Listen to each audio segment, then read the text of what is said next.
Hi,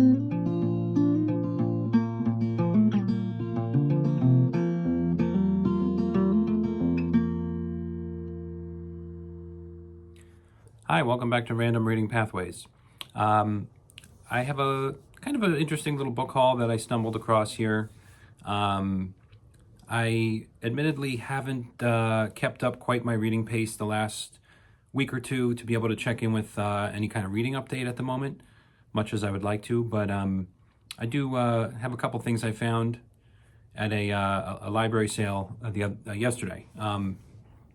So the backstory of going there was this is a library that I have gone to once before, looking at their sale room they have. So they have like a permanent sale room that's set up, and it's pretty big and pretty well stocked. So I did grab one book haul from there a month or two ago, but kind of always lingered in my mind as a little bit incomplete. I felt like I didn't spend quite enough time looking through there. And I figured, why not give it a second go? Yesterday did happen to be my birthday, so that was a little extra push to say, maybe treat myself to a little book browsing, because I always enjoy that, and see what comes of it. So, yeah, and with doing book browsing and looking in used bookstores and library sales and thrift stores and things like that, typically with me, I like to spend enough time doing the browsing for some kind of feeling to come over me at some point of either, it's a wash for today, nothing feels right, and just move on, or the opposite of something sort of clicks into place all of a sudden where I'll feel like a certain vibe or a certain feeling that kind of dictates that book haul, and it kind of binds it all together. I find that happens more often than the other version of just walking out empty-handed. But yeah, I don't, necessarily go out of my way to plan what kind of book haul it's going to be or anything, but it just seems that the longer I spend browsing and really going through what's available, the more I'll inevitably get these feelings of, okay, I think this is the theme of today's book haul, and that kind of guides me in my selection. So with this, there was kind of two themes that arose. One being sort of short fiction, short stories. I've definitely seen some people on BookTube talking about short stories quite a bit lately. I have maybe one or two volumes of short story collections that I have, but it's not something I typically browse for or, look too heavily into. And I figured, as you'll see with these books, once I started seeing a theme developing in this book haul of a little bit of short stories, and there's a second theme, which I'll get to, but I figured I would follow that. And I figured it'd be a good idea to have some short story collections in my, in my library from some authors that I have read and enjoyed. So, and one I have not read. But so going through these, the first thing I grabbed was Kurt Vonnegut. I guess you would pronounce this Bagombo Snuff Box. So this is uncollected short fiction from Vonnegut, and this is from Berkeley's Signature Edition, and it was published in, I think, August 2000 in the Berkeley Trade Paperback Edition. So it has a bunch of short fiction here from Vonnegut.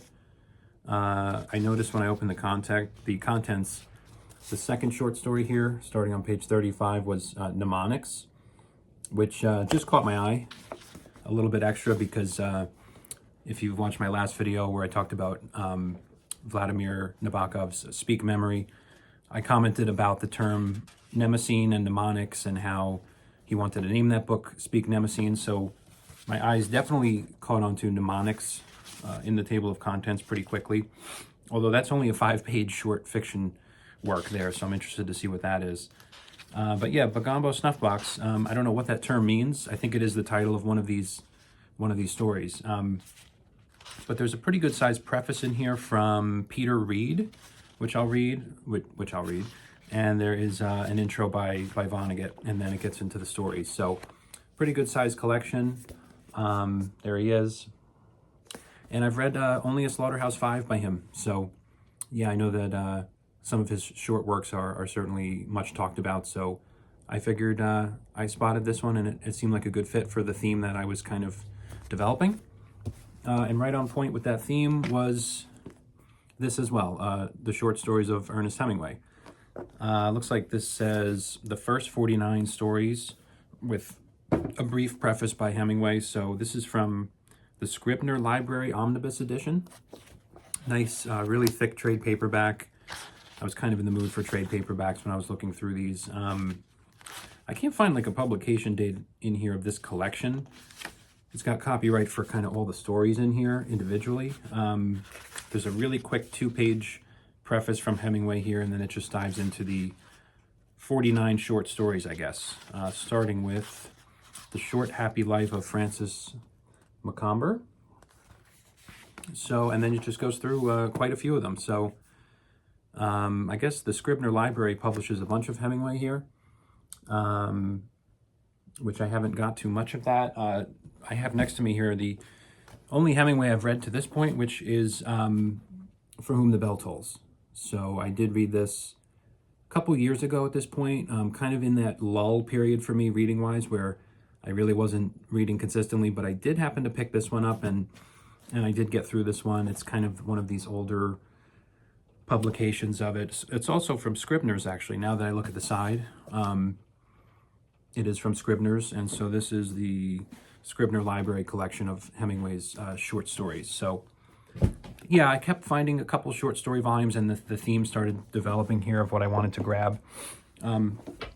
Also, once I got home with these, I kind of held them up next to each other and noticed also a bit of a matching color scheme here with these two, which is always appreciated, and nice solid green additions to the color scheme of the collection. So we have that. And now this next one I found right at the tail end, right at the last minute before I almost packed up and left.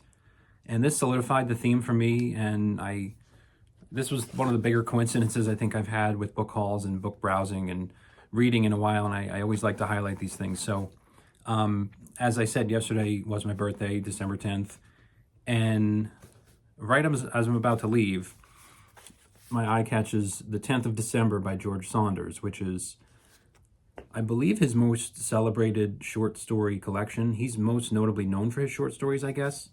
I mentioned him briefly in a video a month or two ago where I talked about his big novel that came out within the last, I don't know, 10 years, 10 years or so, which was Lincoln in the Bardo. And I had mentioned that I was kind of interested in finding that and reading it eventually. When I read about George Saunders at some point, I remember seeing, oh, he has a short story collection called 10th of December, which happens to be my birthday, and that was kind of lodged in my brain as an interesting little fact. And as I said, I figured on my birthday I'll go out and do a little book browsing yesterday, and on the 10th of December, I found The 10th of December by George Saunders, and I, at that point, had already been pretty solid in my theme for the book haul of getting some short stories. And so, yeah, that really blew me away when I happened to look at one more shelf and find this one. So yeah, this is a bunch of, let's see, 10th of December is the most honest, moving, and critically acclaimed collection yet from George Saunders, one of the most important writers of his generation. These stories take on the big questions and explore the fault lines of our own morality, the characters vividly and lovingly infused with Saunders' signature blend of exuberant prose, deep humanity, and stylistic innovation. So 10th of December on the 10th of December caught my eye, which is also my B-day. So that was kind of really weird. So I went for that one.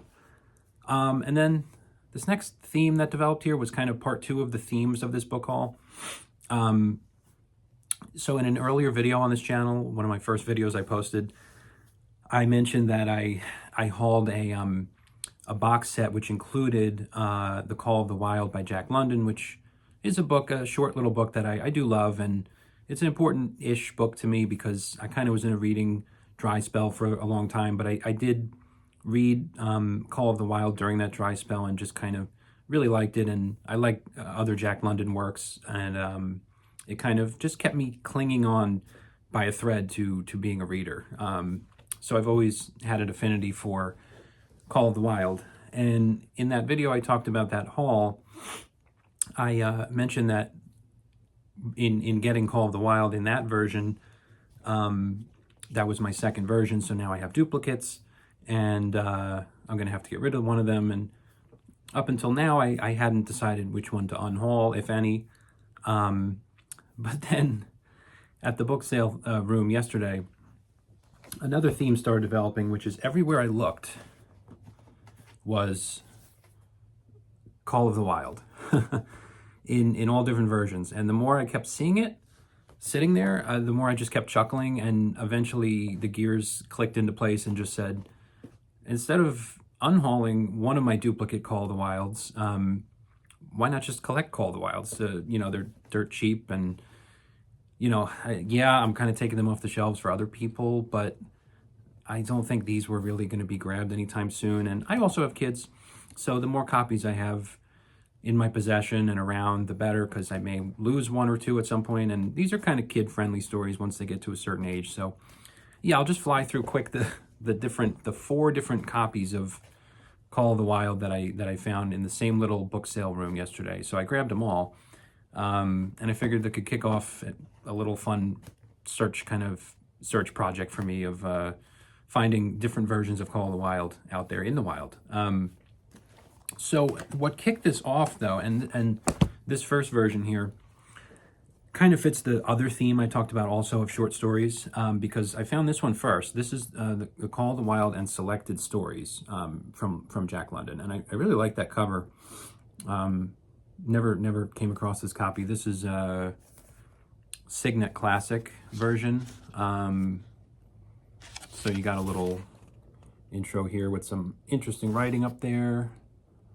Looks like some people are like calculating their birthdays or their birth years or something, maybe. This is published by the New American Library, and this looks like a 5th printing from December 1962, it looks like. But honestly, I mean, it is really in very nice condition. I think there may be some illustrations in here. No, not in this copy, but so Call of the Wild ends on page 88. So it ends here, and then the whole rest of this here, the next half of the book, is Jack London stories. So there's Diabol a Dog, and then An Odyssey of the North, and what else? To the Man on Trail. So I found this one first, and it kind of jumped out as maybe I should just grab it. This is before I found the other copies, and I said, well, it's got a little extra meat on the bone here. It's not just Call of the Wild. It's half of actually collected stories too. And as I showed with the other books I picked up, I was going in a short story, short fiction kind of direction here. So then this one made sense. Let's show a better picture of that again. And then the floodgates started opening, and I found all these other copies. So then I found this copy, which really kind of a striking cover art on that one. It's a little dark and kind of ominous. I like the way that portrait is done.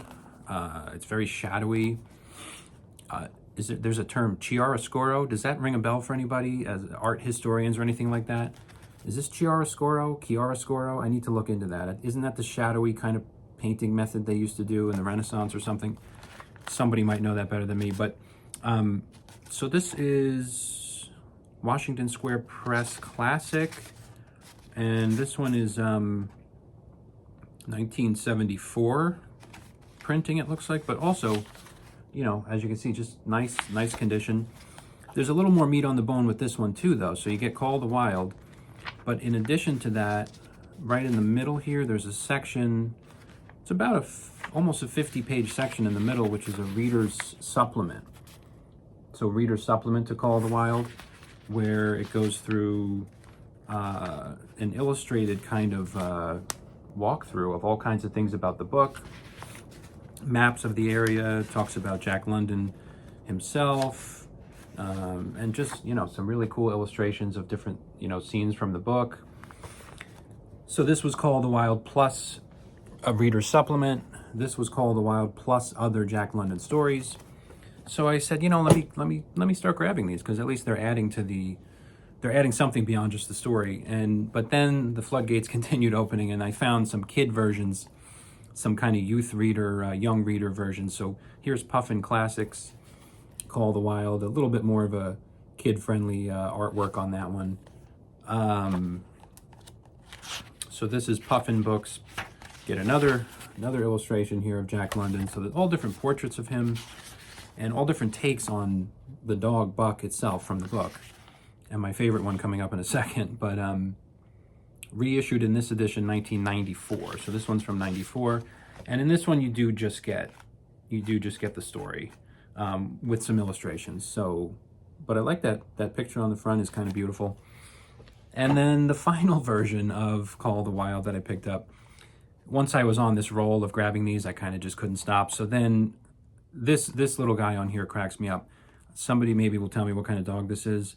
My best guess is Alaskan Malamute or something like that, but I'm not too up on the different species. But I got this guy here, Call of the Wild, in the Troll copy, and look at that dog on the front. That's the first time I've ever seen that type of dog portrayed as the Call of the Wild dog. Usually it's wolfhound or a husky or something like that, but this guy really caught my eye. And yeah, so this one is from let's see, Troll Publishing, and it's from 2001, so the newest one. So yeah, I went with it. And just as a throw in here too, they had one more Jack London here, which is White Fang. I'm actually currently reading this on my Kindle, which I just got recently. I think I'll check in with another video in a little more detail on the Kindle acquisition, but I happen to be reading this on the Kindle as my second Kindle read, and I was grabbing all these Call of the Wilds, and White Fang is sort of the companion to that, so just kind of wanted to have that in the library also. And so now for the grand total of, that brings the Call of the Wild collection up to 6 now in all different versions. And so here they all are. You might recognize these Call of the Wilds, which I did show in some earlier videos of mine. So you got those 2 I have now, and then you have the 4 from yesterday's short story and Call of the Wild influenced book haul. But yeah, that's it. I just thought that would be interesting to share. I am working through 3 different books right now, and I'm making progress and hopefully be done with some soon so I can share some reading updates. But for now, I just thought there was some interesting little themes and coincidences there, once again, in a book haul for me. So that's what I have for today. Thanks for checking this out, and I'll be back soon with some more updates. Thanks.